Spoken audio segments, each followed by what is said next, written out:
Today I'm gonna discuss how to survive on a low income job here in Kenya. It may be a job where you are employed, or it may be business that you are doing, and yeah, you have to know how to survive with whatever you are doing to earn a living. And guys, I want to give my own example that there were times that I really thought I would not survive because situations were very hard and very difficult, and I ended up seeing myself surviving. So I want to give a tip or two to somebody out there who wants to listen, maybe to know how to go about survival tactics in harsh and hard economic times. So guys, here's my story. Okay, I started as a trained secretary, and actually I was in the office, but the office did not work for long. I had to quit and go into business, small scale business, that is. You know, when you leave an employment, you just want to get to dive into doing something before you get wasted, or before you start, losing hope. So I instantly and immediately went into business, and that was a small scale business where I was selling some mats. I was opening bales of clothes, of mats, second hand mats, and I could buy a bale of mats and open up and choose the very best, the very, very nice ones that are not used.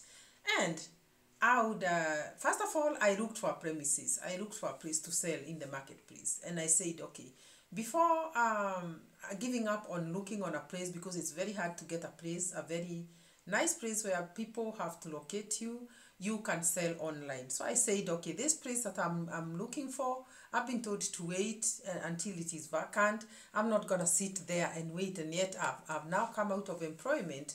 So I started selling the mats online. And guys, it is not easy, but it was not very bad. I could just post in these local marketplaces where people buy from, and most people are buying from. They are buying from online markets these days, because what they do is they locate you or online, and they see what you are selling out there, and if they like it, you will be asked to either deliver. You'll be having maybe a rider who can drop to the customer that you are dealing with, and you will survive on that for some time. But you need to spread your wings and see what else you can do, so that people can find you at a place where they know how to locate you. So in the course of waiting, I got a premises, and it was a nice one, and it was by the roadside. It was near a shopping area, and I opened up my bales there. I chose the best and sold them to the very immediate customers that were there when I'm opening. And after that, I cleared the balance on the shelves at a low price. And I did well. I started with those mats, did so well. But then, because business was booming that time business was not as bad as it is today. I don't know whether it is bad on your side, but business actually is not very good at the moment. People are struggling, and I was not struggling that time, because people really needed bathroom mats and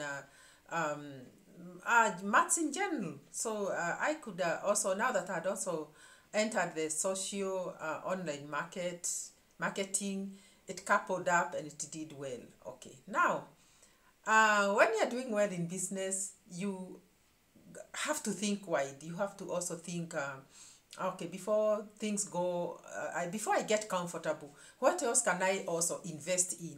So I decided to also invest in clothes. And I said, now that I'm opening these bales here and I'm selling mats, maybe I can open clothes bales and start selling blouses and dresses. And that is what I started doing also. I coupled up the mats and the dresses and all that, and I went to the denim line. The denim line, guys, you people who know me have always known me selling this kind of wear. Something like what I'm wearing at the moment. This is denim. And that is what I started now opening and selling. And guys, let me tell you, it is not easy to sell clothes. But I don't want to discourage somebody. what happened is that time I did not have a clearing joint, because when you open up bales, you need to also have a place where you'll be clearing those that are not very nice. You know, you choose the best, you sell to people those, but then you have to have those that are left, and you have to clear them so that you get space to open more bales. Remember, I'm still opening mats, and now I have indulged into opening dresses. And then I started opening skirts, I started opening jackets, as long as they were denim. And guys, it was not doing very well. I can swear that it wasn't. But I struggled, and I continued. And at a season when Christmas approaches, I could make some sales because people buy clothes for Christmas. But other seasons, I could capitalize on mats, because those are seasons that you know you will obviously sell to people mats, and mats are required in homes most of the times. Then after continuing, I should not call it a struggle, it was good. I was now expanding. I decided now to go into clothes, into children's wear.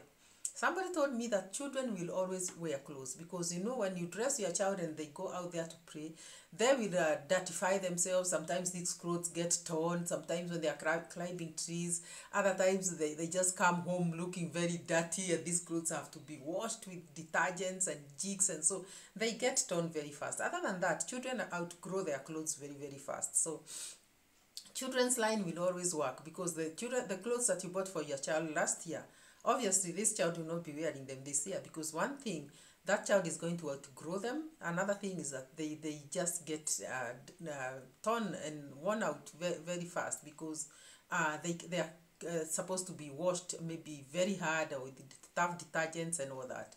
So I said, okay, let me try the children's line. And I again now entered into the children's department, and I started opening bills for children's clothes. And I could, now this is where the disaster came in. I could open a bale of clothes for children, and guys, I could just select the best. You know, you have to select the best and sell to the very good customers that you already have acquired, and also others that you are still continuing to get, because even word of mouth is very important when it comes to business. People will tell others, there are some clothes that are being opened in such and such a place, and you see, this is what I got for my children. So I got customers. But let me tell you, in a bale of children's clothes, there is so much to throw away. There is so much to throw away, because wherever they come from, also children, they are children, they behave the same way. So you may open a bale and get just a few good pieces, and the others will just go to waste. Remember, I've not even found myself a place to clear the denim dead stock, and now here I am also with the mats dead stock, and now I have entered into the clothes line, the baby's dead stock. Now guys, I had to spread word, trying to ask who can come and clear this dead stock for me, so that I get space to also display the very best. In the course of time, I decided, it was a cold season. It was in the month of June here in Kenya, and I said, hey, this is a season when sweaters are selling. Trench coats are also selling because it is cold. So let me also now try to harvest from this season and buy trench coat jackets, bales, and also sweater bales, and open them up and see what I can do with them. So I squeezed my stock in a corner, and it was a lot already. Remember, I have the mats, I have the denim outfits, and now here I have the skirts, which are also denim. The children's wear is also in that corner, and now here I am going into sweaters. So I said, okay, my space is not even enough. Let me expand the space. Fortunately, there was a neighbor who was exiting, and I took up that space and I expanded. I extended and I made my space bigger. My selling space was different from the place of opening bales. So I had enough space and a nice display. But now I have indulged also. I have also gotten into opening sweaters and trench coats.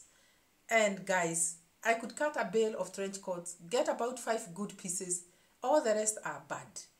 Bad is as in stained. Some of them are stained. You know, when you open second-hand clothes, you have to expect some stained outfits or pieces that are stained and are not sellable. So I started feeling like, oh my God, what is this that I'm doing? Then I said, okay, maybe the trench coats did not favor me. Let me open this bale for sweaters and see what will happen. So I opened a sweater bale. It was just one. With the sweaters, I just opened one. And guys, I got very, very nice sweaters. Very, very nice sweaters for the season. And guess what? Those sweaters kept me going. I sold them. I sold a lot of sweaters. A lot of sweaters. And uh, I had to ask for a second and a third bill and keep them there and cut, waiting for the days that are good. You know, there are days that we cut bills. Like on Saturdays is when